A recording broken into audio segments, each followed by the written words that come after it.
Today on the CTV News at 5, reaction from the Blood Reserve on racist comments on social media following Monday's fire.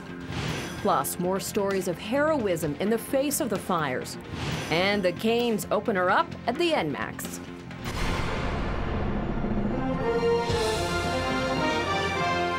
CTV News with Jackie Scantlebury. Good afternoon. Disasters are supposed to bring out the best in people, and in many cases, the wildfire west of Lethbridge this week did just that, as emergency crews and neighbors worked hand in hand to save homes and properties. But the fire, which started on the Blood Reserve Monday, is also stirring up the ashes of racism. Terry Vogt reports. There's the first one that started it all rolling. Lethbridge University professor Yale Belanger has spent years researching racism in the community. He's not surprised to see messages appearing on Facebook and Twitter with hateful comments connecting the Blood Reserve and Aboriginal people to Monday's wildfire west of Lethbridge. Well, I think that the attitudes of a few, as vocalized through some tweets, are not representative of Lethbridge completely.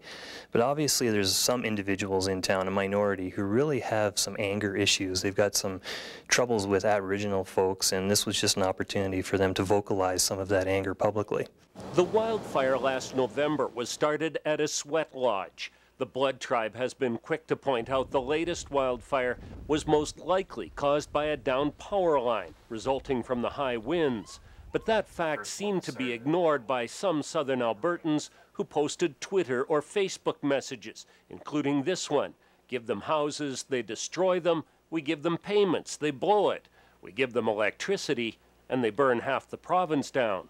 That is total ignorance, without understanding the whole process on how we come to operate and exist as a tribe. That is totally unbelievable that those things are being said. That brings us back almost a good 100 years on the mentality. Blood Tribe councillor Dexter Bruised-Head says the band wants to head off a full-blown firestorm over racism. He says band residents have also been impacted by the fire. In fact, his neighbor's children barely escaped with their lives. It just surprised me that there was so many of those comments flying around, and that no one was focusing on the fact that there was literally hundreds of firefighters from our communities, from our homes, people that we know and that we love, that were out there fighting, making sure that we weren't going to be hurt or have to be evacuated. And that these comments are taking away from that. Members of the Blood Tribe say the one positive thing from all of this is it provides an opportunity to raise awareness about racism and break down stereotypes. Terry Vogt, CTV News, Lethbridge. Blood Tribe members say they have been encouraged by the backlash to the racial comments. Hundreds of people have responded with emails, Facebook messages, or tweets calling for education and cooperation, not hatred. Well, as we know, the fire is under control, but crews are continuing to monitor hotspots along the perimeter. This afternoon, they demobilized equipment in the staging area. Fire officials have been asking residents to keep a close eye on conditions in the Lethbridge area and Blood Reserve. Now, last night, they received 5 calls from people who reported seeing smoke.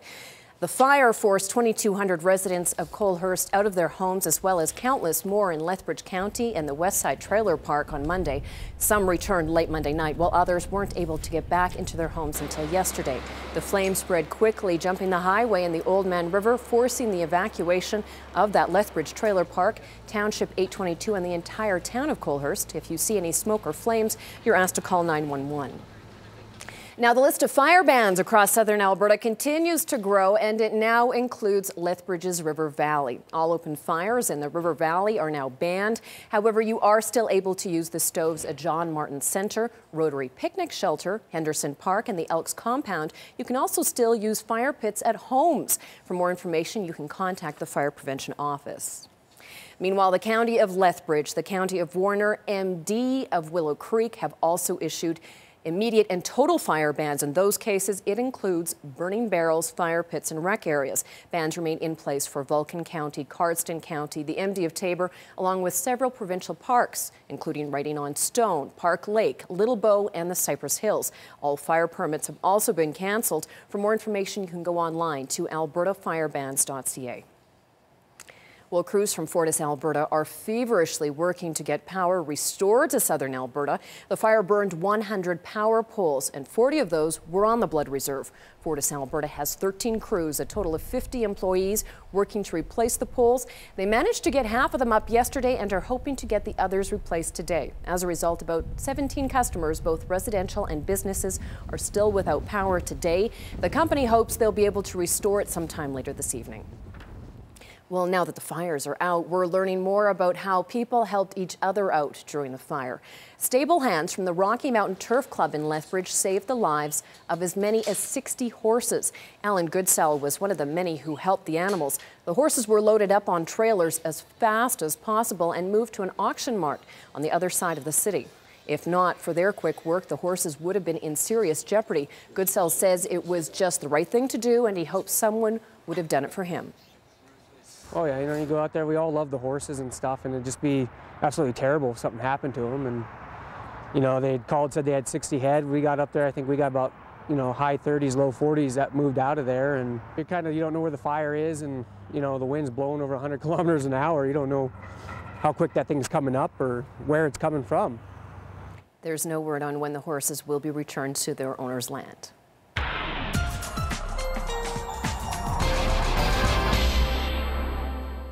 Dory Rossiter, we have not seen the end of summer quite yet. Up to 27 degrees for tomorrow and Friday. Yeah, I know, Jackie. We're back on that roller coaster that we always seem to be on in September. -4 was our overnight low, and now we're going to be seeing numbers, as you said, approaching 27 degrees tomorrow and Friday. I'll give you all the warm details coming up in just a couple of minutes. Thanks, Dory. Well, costs are still being determined from Monday's fires on the Blood Reserve and near Milk River for damages. Adjusters are just releasing how costly 2 big summer storms were earlier this summer. The first storm struck July 26th and left a path of hail-damaged property from Cardston to Nanton. The second one rolled through the Calgary region August 12th, bringing heavy rain and hailstones. The Bureau also says that coupled with the major storm that hit Edmonton in early July, the summer storm damage estimate will be pushed over the $300 million mark. Lethbridge Regional Police say the death of a 34-year-old man in Galt Gardens this weekend is non-criminal. Officers were called to the Galt Gardens around 9 o'clock Sunday night, where they found a man suffering serious head injuries lying on the bottom steps of the pergola. He was taken to hospital, where he later passed away. Police say they've wrapped up their investigation and no further information will be released. Family have identified the victim as Justin Eaglechild. A wake service will be held Friday at Streets Alive Mission. A preliminary hearing is set for a former Tabor man charged in relation to a decade-old sexual assault. In February, Jordan Van Woutersuzen was arrested in Greece and extradited to Canada. He faces 2 decade-old counts of sexual assault against a 16-year-old girl. Van Woutersuzen is out on bail but can't have contact with anyone under 16 or possess a computer. The preliminary hearing is scheduled for February the 28th. And a Fort Macleod boy charged with attempted murder and arson made a brief court appearance this morning. In March, firefighters pulled a 17-year-old boy from a burning home in Fort Macleod. He was airlifted to Calgary with life-threatening head and neck injuries. He's since made a full recovery. RCMP say the teen was violently attacked at the home right before the fire started. The accused was living with the family at the time. The accused is currently on bail and appeared in court in person this morning. His case has been set over until October the 3rd.